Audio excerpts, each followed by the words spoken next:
அப்போது நீங்கள் வீட்டிலேருந்து கிளம்புறீங்க, வெளி உலகத்தோட தொடர்பு, வேக வேகமாக கிளம்புறீங்க, வீட்டு வேலையெல்லாம் வைண்ட் அப் பண்ணுறீங்க, அங்கே போகிறீங்க. முதல் கால பூஜை, மனம் முதல் நிலையில் ஒடுங்கணும். ஓகே.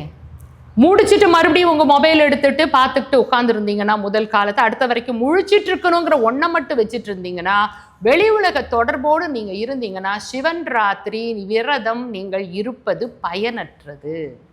ஓகே. அப்போ மனம் பார்த்துட்டீங்க அபிஷேகத்தை. ஏன்னா நம்ம பொது வாழ்க்கை, நம்ம சாதாரணமான லௌகிக வாழ்க்கையில் இருக்கும் பொழுது என்ன ஆகுதுன்னா, மனம் வெளியில் போகும். அப்போ அதை ஒன்றுபடுத்துறதுக்கு தான் அந்த சிவலிங்கமும் அந்த அபிஷேகமும். அதை கண்களில் பார்த்து அந்த ஆற்றலை உள்ளே வாங்குறீங்க. வாங்கிட்டு அமைதியாக போய் ஒரு இடத்துல உட்காந்துக்கோங்க. நம சிவாய மந்திரத்தை உள்ளே சொல்லிகிட்டே இருங்க. ஓகே. அப்போ மனம் ஒடுங்கும். ஒடுங்கி அடுத்த நிலைக்கு போகும். 2ஆம் ஜாமகால பூஜை என்ன அவஸ்தாக்கு போகுங்க? ட்ரீம் ஸ்டேட் என்கின்ற ஸ்வப்ன அவஸ்தாக்கு போகும். அந்த நேரத்தில் அந்த மனிதன் தைஜசன் என்று சொல்கிறோம். இன்னைக்கு பார்த்தீங்கன்னா அதுதான் தைஜஸ். அதிகமாக அந்த நிலையில் இருக்கவங்க தான் தைஜசன் என்று சொல்லுவோம். ஓகே. Second state. மூன்றாவதாக உறக்க நிலை. ஓகே. ஆனால் விழிப்பு நிலை. உறக்கத்தில் விழிப்பு.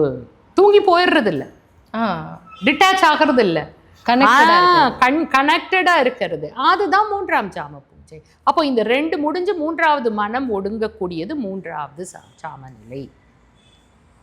அந்த இறை உணர்வோட, இறை சிந்தனையோட, இறைவனே நானாக அந்த அந்த ஒரு டிவைன் கனெக்ஷனோட இருக்க வேண்டியது 3ஆவது காலம். ஓகே. 4ஆவது காலம் பேரின்ப தாண்டவம். ஓகே. இந்த சிவன் ராத்திரி பற்றி சொல்லும்போது அந்த அன்னைக்கு தான் சிவன் தாண்டவம் ஆடினார். Creation happen. உலகத்தில் எல்லாம் பிரபஞ்சம் முழுவதும் தோன்றியது. என்ன தாண்டவம் மேம்? சிவதாண்டவம்.